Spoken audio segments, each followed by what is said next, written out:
சத்சங்கத்து நிச்சங்கத்துவம் அப்படின்னு சொல்லுவார்.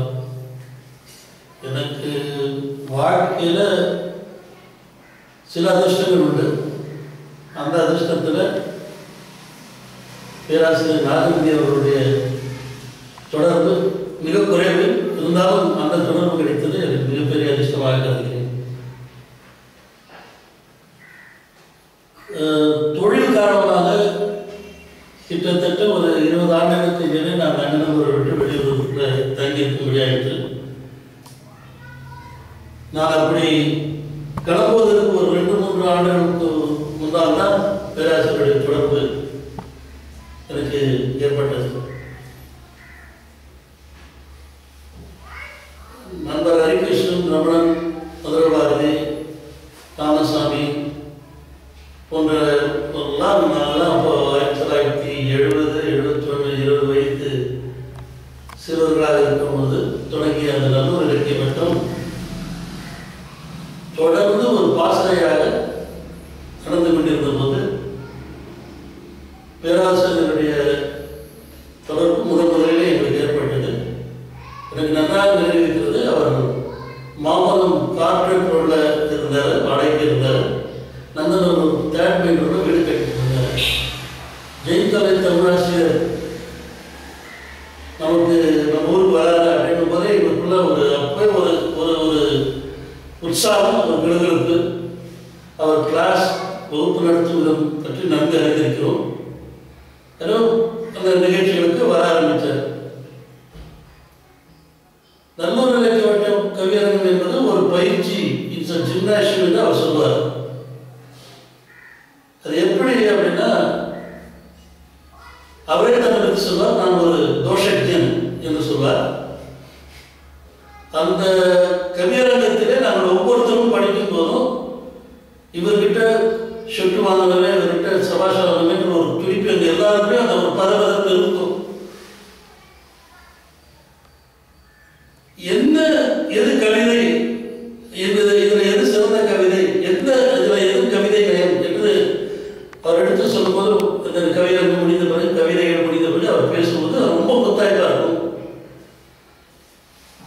இப்படி வளர்ந்தவர்கள் தான் நாங்கள் நல்லூர் இலக்கிய வட்டத்திலே அவருடைய வழிகாட்டுதலிலே வளர்ந்தோம். இவர் தோஷஜன் என்று தன்னை சொல்லிக் கொள்வது போல எங்களுக்கு குணக்கியராக கவிமாமணி மணி அவர்களும் இருந்தார். இப்படி அவர் கவிதை அரங்கத்திலே வந்து ஒவ்வொரு கவிதை அரங்கத்திலும் முடிவும் ஏதோ பேசுவதிலிருந்து தொடங்கி தொடர்ந்து தில்லைகங்கா நகர் மக்கள் நல மன்றத்திலே அவர் பேசுவது, வள்ளுவர் இலக்கிய மன்றத்திலே அவர் பேசியது, சென்னை கிறிஸ்துவ கல்லூரியிலே சிறப்பு பற்றி அவர் பேசியது, இப்படி பல பேச்சுக்களை கேட்டு கேட்டு கேட்டு ஒரு அவர் மீது ஒரு கரும்பு தின கூலியா அப்படின்னு ஒரு அந்த அளவுக்கு ஒரு ஈர்ப்பு அவர்கிட்ட எங்களுக்கெல்லாம் ஏற்பட்டது. அவர் நேரடியாக அவர் வகுப்பிலேயோ அவர் திருக்குறள் வகுப்பு நடத்தும் போதோ இல்லை தொடர்ந்து பின்னாலே கம்பராமாயணம் வகுப்பு நடத்தும் போதோ நேரடியாக தொடர்ந்து அவரிடத்திலே மாணவனாக இருக்கும் பேர் எனக்கு கிடைக்கவில்லை. ஆனால் அவருடைய அணுகுமுறை என்னை அறியாமலேயே கொஞ்சம் கொஞ்சம் படித்திருக்கிறது. ஒரு தனிகட்டு வேறு விதமாக போய்விட்டிருக்குமோ என்று நாங்கள் பயப்படுகின்ற அந்த நேரத்தில் எப்படி இலக்கிய சிந்தனைகளை வளர்த்துக் கொள்ள வேண்டும் என்று ஒரு மடை போட்டு வழிகாட்டியவர். இது குறிப்பாக இதை பற்றி சொல்ல வேண்டும் என்றால், பாரதி யார் என்று ஒரு தலைப்பிலும், பாரதிக்கு பின் என்ற ஒரு தலைப்பிலும் 2 பேச்சுக்கள் எங்களை வெகுவாக பாதித்தது. பாரதியை எப்படி அணுக வேண்டும் என்று அவர் சொல்லிக் கொடுத்ததை புரிந்து கொண்டோம் என்றால், எந்த ஒரு இலக்கியத்தையும் எப்படி அணுக வேண்டும் என்று நன்றாக புரிந்து கொள்ளலாம். இது எங்களுக்கு கிடைத்த மிகப்பெரிய வாய்ப்பு. நண்பர்கள், எங்களுடன் இருந்த நண்பர்கள் ஒவ்வொருத்தரும் இன்றைக்கு ஓரளவு மிகப்பெரிய அளவிலே இருக்கிறார்கள் என்றால், பேராசிரியருடைய நாகநந்தியின் அணுகுமுறை அவர்களை அறியாமலே அவரிடத்தில் வந்திருக்கிறது என்பது உண்மை. இது மருத்துவடைய அந்த ஆராய்ச்சி முறை, ஆய்வு முறை எதையும் ஆழங்கால் பட்டு சிந்திப்பது என்ற ஒரு முறை. இதைத்தான் சொல்லியிருப்பாங்க, இந்த மேல சொல்லியிருக்க மாட்டாங்க என்ற ஒரு அது க்ளோஸ் மைண்ட்னஸ் என்று சொல்லக்கூடிய அந்த முன்கூட்டியே தீர்மானிக்கப்பட்ட முடிவு இல்லாமல் திறந்தபடியாக இருப்பது, அவர் அறிந்த கருத்துக்களிலே ஒரு ஆழமான நம்பிக்கை, அதை சொல்கின்ற விதம், அதை அவரே சொல்றார், செல சொல்ல வேண்டும் என்று சொல்றார். என்ன சொல்ல வருகிறோமோ அதை அப்படியே எதிராளிக்கு போய் சேர வேண்டும், அந்த பாவத்துடன் அந்த உணர்ச்சியுடன் அவரால் தான் சொல்ல முடியும். அப்படி சொல்கின்ற விதம், இதையெல்லாம் நன்றாக கவனித்தவரால் இந்த தாக்கங்கள் அவருடன் பழகிய ஒவ்வொரு பேச்சாளருக்கும் ஒவ்வொரு கவிஞருக்கும் இருக்கிறது என்பது உண்மை. பேராசிரியருடைய பாராட்டுதலை பெறுவதை கவிதையில என்பது எங்களுக்குள்ள ஒரு பெரிய வேட்கையாக இருந்தது. நாங்கள் எல்லாம் இன்று சிறந்த கவிஞர் என்று நிறுத்தி கொண்டிருந்த ஹரிகிருஷ்ணன் கூட சில சமயம் அவரிடத்தில் கிரிட்டிசிசம் என்று சொல்லப்படுகின்ற பெற்றிருக்கிறார்.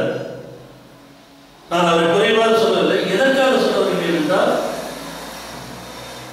மிக எல்லாரும் கூடப்பட்டாலும் கூட இவர் மனதுக்கு பட்டதை அவர் எதிர்த்து ஒரு தங்கு தடை என்று சொல்லிடுவார். இது ஹரிகிருஷ்ணன் மட்டுமல்ல, இன்னும் பல சில காரணங்களை கண்டு இந்த பெயர்களை சொல்லாமல் விடுகிறேன். இன்னும் பல பேரறிஞர்களை கூட அவர்கள் இருந்திருக்கின்ற மேடையிலே, அவர்கள் அமர்ந்திருக்கின்ற மேடையிலே அவருடைய கருத்தை வலுவாக எதிர்த்து அதை ஆண்மையோடு சொன்னார்.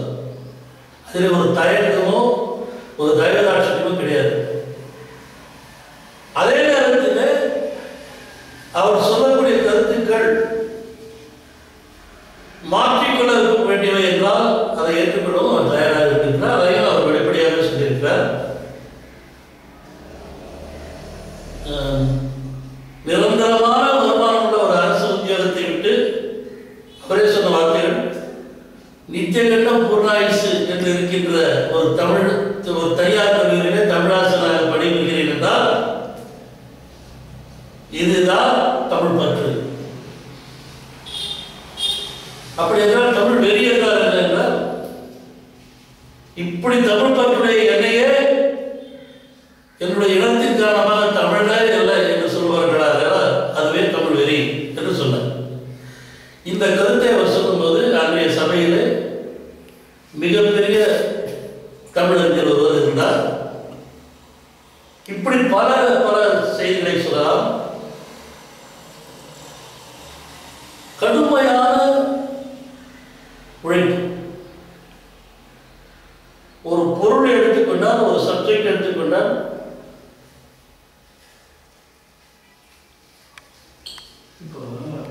கொண்ட சப்ஜெக்டிலே ஒரு கடுமையான உழைப்பை செய்தவர். அவர் ஒரு புத்தகம் வாங்கினார்னா அதை அப்படியே அக்கா பிரித்து ஒவ்வொரு பக்கத்துக்கும் நடுவில் ஒரு வெள்ளை பேப்பர் வச்சிருந்தார். இன்டர்நெட் என்று செய்து படித்து படித்து படித்து அச்சடிக்கப்பட்ட தாளை விட வெள்ளை தாளிலே குறிப்புகள் அதிகமாக இருக்கும். ஒரே ஒரு உதாரணம், 2 உதாரணங்கள் சொல்றேன். விவிலியத்திலே பாராபாஸ் என்ற ஒரு பாத்திரம் வருகிறது. அதை பற்றி ஒரே ஒரு குறிப்பு தான் இருக்கிறது. இயேசு கிறிஸ்துவையும் பாராபாசையும் சிலுவையில் அறைய வேண்டும், யாராவது ஒருவருக்குத்தான் மன்னிப்புக்கு வழங்கப்படும் என்று கேட்கும்போது அங்கிருக்கிற யூதர்கள் எல்லாம் பாரபாசை விடுவிப்படுங்கள் என்ற ஒரே ஒரு குறிப்பு தான் விவிலியத்தில் இருக்கிறது.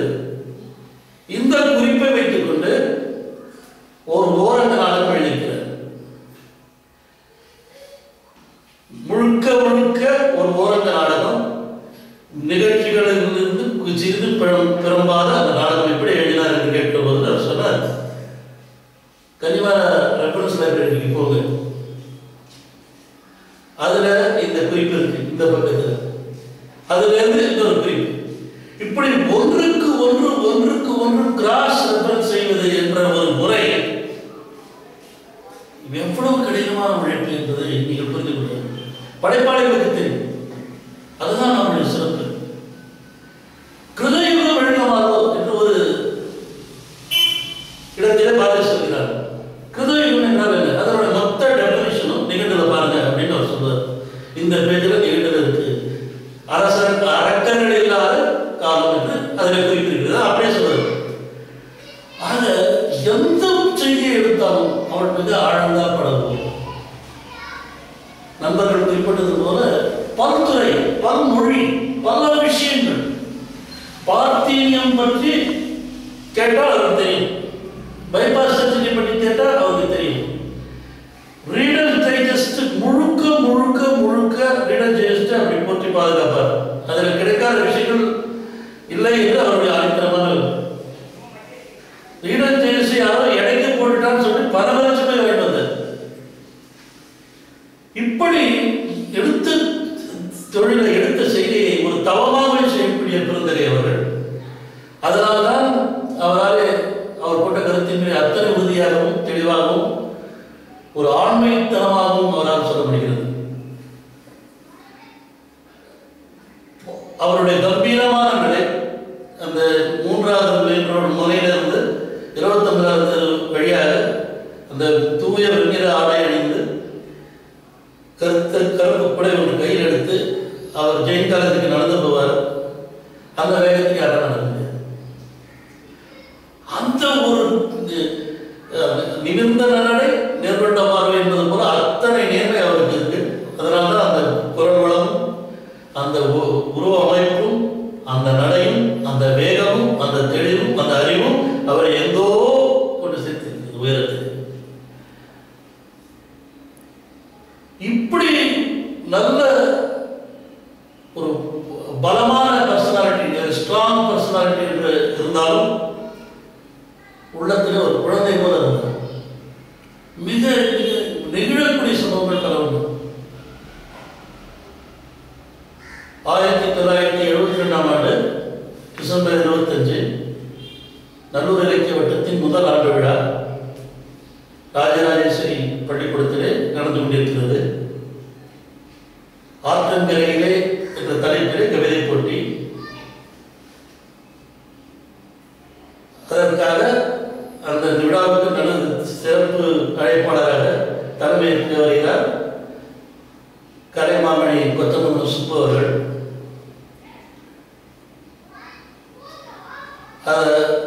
பேராசிரியர் நாகநந்தி அறிமுகம் செய்கிறார். அவர் அறிமுகம் செய்யும்போது கொத்தமங்கலம் சுப்பை பற்றி அவருடைய ஒரு கவிதையை சொல்கிறார்.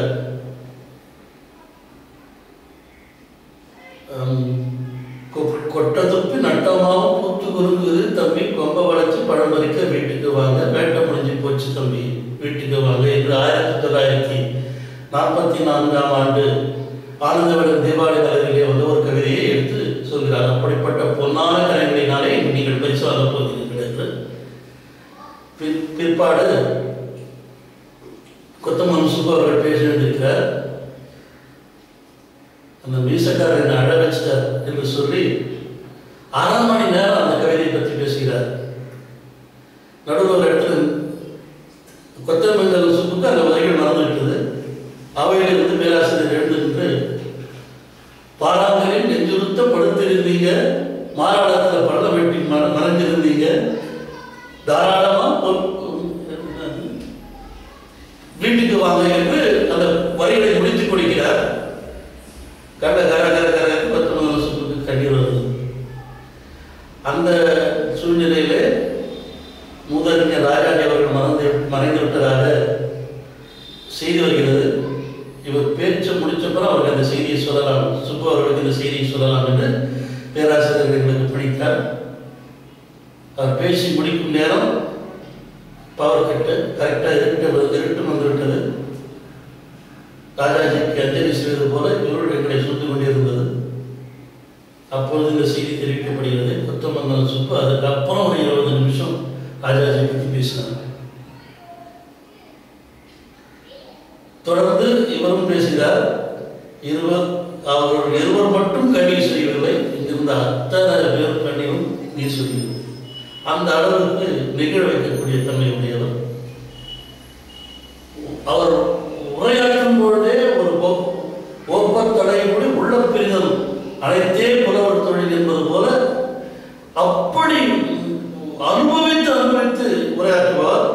அப்படி கேட்கின்றவர்களுக்கெல்லாம் உள்ளத்திலே ஓகை கொண்டும் ஒரு திறமை வாய்ந்த ஆசிரியர் 4ஆம் வகுப்பு 5ஆம் வகுப்பு மாணவனுக்கு எப்படி பாடம் நடத்தி சொல்லிக் கொடுப்பாரோ, ஆடியும் பாடியும் அவனுக்கு கருத்தை சொல்லிக் கொடுப்பாரோ அதுபோல சொல்லிக் கொடுக்கக்கூடியவர். நீங்கள் எல்லாம் பாஞ்சாலி சபதம் அந்த பாரதி பாசறை உரையை கூட கேட்டிருக்கலாம். அந்த ஒரு இடம் அது கண்ணின் சார்பின்றியே பெரிய சார்ந்தவன் என்று துச்சாதனை பற்றி சொல்லும்போது அவன் சொன்னதையே குடிகான சொன்னதையே சொல்லிட்டு இருப்பான் என்பதை அவர் நடித்து காட்டுவார். போலாங்க போலாங்க போலாங்க என்று எப்படி ஒரு குடிகாரன் சொன்னதையே திருப்பி திருப்பி சொல்லுவான் என்பதை அவர் நடித்து காட்டுவார். வியப்பாக வியப்பாக அவர் பேசுகின்ற தமிழும் அந்த தமிழின் வேர்வும் அந்த தொடர்ச்சியும் அந்த அப்படியே ஆற்றொழுக்காக வருகின்ற அந்த நிலையும் ஒரு ரவுடியப்போ அவர் பேசி நடத்தி காட்டுவதும் மிக வியப்பாக இருக்கும். எல்லாவற்றுக்கும் காரணம் அவர் அந்த பாத்திரமாகவே தன்னை பாவித்துக் கொண்டுவிட்டார். மிக மிக சிறந்த இயக்குனர். துரியோதனன் நாடகம் ஆர்எஸ் மனோகருக்காக எழுதினார். தூக்குமேடை நாடகம் விஜயனுக்காக எழுதினார். இன்னும் பல நாடகங்கள் இவர் எழுதியதற்காக இன்றைக்கு சில பேர் அதை காழ்ப்புணர்ச்சியோடு பார்த்தார்கள் என்று கூட சொல்லலாம். அந்த மாதிரி எல்லாம் எழுதினார். அது மட்டுமல்ல, குழந்தை உள்ளம் என்று சொன்னேன். அது போல மிக எளிமையான பண்பு என்றால் அப்படி பார்க்க வேண்டும். ஒரு ரிட்டையர்ட் போஸ்ட் மாஸ்டர் 80-83 வயசு இருக்கும். ஒரு வயதான ஐயர் பஞ்சகச்சம் கட்டிட்டு ராமாயணத்தை கொஞ்சம் நல்லா சொல்லுவார். அவரை கூப்பிட்டு அவர் வீட்டில் உட்கார வச்சு, தன்னுடைய வீட்டில் உட்கார வச்சு எங்களை போன்ற ஒரு சில நண்பர்களை எல்லாம் அழைத்து கிட்டத்தட்ட ஒரு 3 மாதம் அவரிடத்தில் ராமாயணம் சொல்ல கேட்டார். ராமாயண கலாமணி எஸ்.வி. ராமசாமி ஐயர் என்பவருடைய அந்த ராமாயண சொற்பொழிவை கேட்டார். ஒரு பேராசிரியராக ஒரு அவையிலிருந்து தான் எப்படி சொல்லுவார் என்பதை கொஞ்சம் நீக்கிவிட்டு ஒரு மாணவனாக அமர்ந்து எப்படி கேட்டார் என்பது அதை கண்கூட பார்த்தவர்களுக்கு தான் தெரியும். அந்த வினை அந்த தனக்கு ஏற்படுகின்ற சந்தேகங்களை அப்படி கேட்டு தெரிந்து கொண்டார். அறிவின் பேரே உள்ள ஒரு வேட்கை. அதனாலே வித்யா ததாதி வினயம் வினயாத்தியாதி பார்த்துதான் என்பதனாலே அந்த அறிவின் அளவீடு அந்த வினயம் என்று சொல்லக்கூடிய அந்த பணிவு தான். அந்த பணிவையும் அவர் எடுத்து பார்த்தோம். இதே போலதான் தசாவதானி ராமையா அவருடன் அவர் பழகும் போதும் சரி, அவருடைய நகைச்சுவைக்கு சமமாக இவரும் நகைச்சுவை பகிர்ந்து கொள்ளக்கூடியவர். அதெல்லாம் எங்களுக்கு ஒரு பொற்காலம். நான் ஒரு எட்டத்திலிருந்து ஒரு அடப்பக்காரமே அவர் பின்னாலே போவேன். அவர்கள் பேசுவதையும் அவர்கள் சொல்வதையும் கேட்டாலே போதும் நம்மளுடைய இலக்கிய தரம் உயர்ந்துவிடும் என்பது என்னுடைய நம்பிக்கை. இப்படி பல நினைவுகளை அவர் பற்றி சொல்லலாம். ஒரு முழு மனிதர். அந்த அவர் வீட்டுக்கு போனால் அந்த விருந்தவங்க மசாலா அடிக்கும். அந்த அவங்க துணைவியாராவும் மிகப்பெரிய தியாகங்கள் செய்திருக்கிறார். ஒரு யாருடைய வீட்டுக்கு நீங்க எவ்வளவு எளிதாக நுழைய முடியும் என்றால் ஒரு குருவின் வீட்டுக்கு என்னை பொறுத்த வரைக்கும் அவர் ஒரு மானசீக குரு. என்றைக்குமே அவரை நான் துரோணராகவே நினைக்கிறேன். என்னிடத்திலே கட்டையவர் கேட்காத துரோணர் அவர். நான் ஏற்கனவே இருந்திருக்கிறேன்.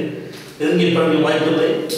அவருடன் பழகியது சிறிதே காலமே ஆனாலும் பெருமளவு நான் ஓரளவு தமிழர்கள் தேர்ச்சி பெற்றிருக்கிறேன் என்றால் அவர் கொடுத்த அந்த அருள், அவரிடத்திலே அவர் ஏற்படுத்திய தாக்கம்.